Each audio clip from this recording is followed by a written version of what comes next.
ಸ್ನೇಹಿತರೆ, ಒಂದು ಆರ್ಟಿಕಲ್ ಓದ್ತಾ ಇದ್ದೆ. ತುಂಬ ಇಂಟ್ರೆಸ್ಟಿಂಗ್ ಅನ್ನಿಸ್ತು. ಎಷ್ಟೋ ಹೊತ್ತು ನಾನು ಅದ್ರ ಬಗ್ಗೆನೇ ಯೋಚನೆ ಮಾಡ್ತಾ ಇದ್ದೆ. ಸೊ ಈ ವಿಡಿಯೋ ಕೊನೆವರೆಗೂ ನೋಡಿ, ನಿಮಗೇನು ಅನ್ನಿಸ್ತು ಅನ್ನೋದನ್ನು ಕಮೆಂಟ್ ಮಾಡೋದನ್ನು ಮರಿಬೇಡಿ.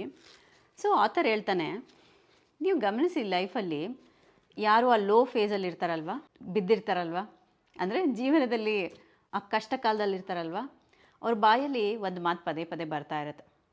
ಏನು ಅಂದರೆ, ಬಿದ್ದೋರಿಗೆ ತುಳಿಯೋರು ಜಾಸ್ತಿ, ಅಥವಾ ಯಾರು ಬಿದ್ದಿರ್ತಾರಲ್ಲ ಅವ್ರಿಗೆ ಕಲ್ಲು ಬೀಳೋದು ಜಾಸ್ತಿ ಅಂತ. ಇದರರ್ಥ ಯಾರು ಕಷ್ಟ ಕಾಲದಲ್ಲಿ ಇರ್ತಾರೆ, ತೊಂದರೆಯಲ್ಲಿರ್ತಾರೆ, ಅವ್ರಿಗೆ ಜನ ಹಂಗಿಸೋದು, ಮಾತಾಡೋದು, ಕಾಲು ಎಳೆಯೋದು ಜಾಸ್ತಿ ಅಂತ.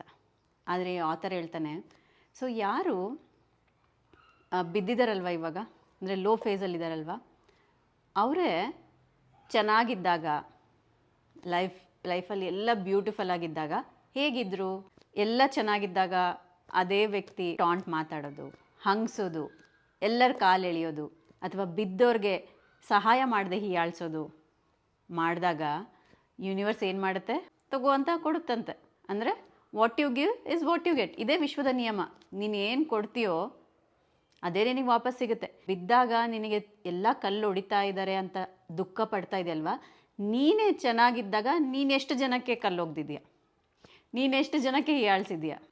ಎಲ್ಲ ಚೆನ್ನಾಗಿದ್ದಾಗ ಬರೀ ಆಡಿಕೊಂಡು ಬೇರೆಯವರು ಕಮ್ಮಿ ಅಂತ ತೋರಿಸ್ಕೊಂಡು ನಡೀತಾ ಇದ್ದಾಗ ಯೂನಿವರ್ಸ್ ಏನು ಮಾಡುತ್ತಂತೆ, ಇದು ಅಲ್ಲ ಮನುಷ್ಯನ ಶೈಲಿ ಅಂತ ಅವನ್ನ ಎತ್ಕೊಂಡೋಗಿ ಒಂದು ಸಣ್ಣ ಗುಂಡಿಯಲ್ಲಿ ಹಾಕುತ್ತಂತೆ, ಒಗೆದು ಬಿಡುತ್ತಂತೆ. ತುಂಬ ಜಾಣ ಇದ್ದವನು ವೈಸ್ ಪರ್ಸನ್ ಏನು ಮಾಡ್ತಾನಂತೆ, ಅರೆ ಯೂನಿವರ್ಸ್ ನನಗೆ ಸಿಗ್ನಲ್ ಕೊಡ್ತಾ ಇದೆ, ನಾನು ಇಲ್ಲಿ ಬಿದ್ದಿದ್ದೀನಿ, ಈ ಲೋ ಫೇಸಲ್ಲಿದ್ದೀನಿ ಅಂತಂದರೆ ನಾನು ಏನೋ ಚೇತರಿಸ್ಕೋಬೇಕು, ಏನೋ ಎಚ್ಚೆತ್ಕೊಳ್ಬೇಕು, ಇನ್ನು ನಾನು ನನ್ನ ಜೀವನ ನಾನು ನೋಡ್ಕೊತೀನಿ ಅಂತ ಅವನನ್ನು ಅವನು ಅನಲೈಸ್ ಮಾಡಿಕೊಂಡು ಬೇರೆಯವ್ರಿಗೆ ಹಂಗಿಸೋದು ಬಿಡೋದು, ಬೇರೆಯವ್ರಿಗೆ ಕಾಲು ಎಳೆಯೋದು ಬಿಡೋದು, ಬೇರೆಯವ್ರ ಬಗ್ಗೆ ತಪ್ಪಾಗಿ ಮಾತಾಡೋದು, ಅಥವಾ ಸಹಾಯ ಮಾಡದೇ ಇರೋದು, ಕಷ್ಟ ಕಾಲದಲ್ಲಿ ನಗೋದು, ಇವೆಲ್ಲ ಮಾಡದೆ ಎಚ್ಚೆತ್ಕೊಂಡಾಗ ಏನು ಮಾಡುತ್ತಂತೆ ಯೂನಿವರ್ಸ್, ಅವನ್ನ ಯಾವ ಕೈಯಿಂದ ಬಿಟ್ಟಿರುತ್ತಲ್ವ ಅದೇ ಕೈಯಿಂದ ಎತ್ತು ಬಿಡುತ್ತಂತೆ.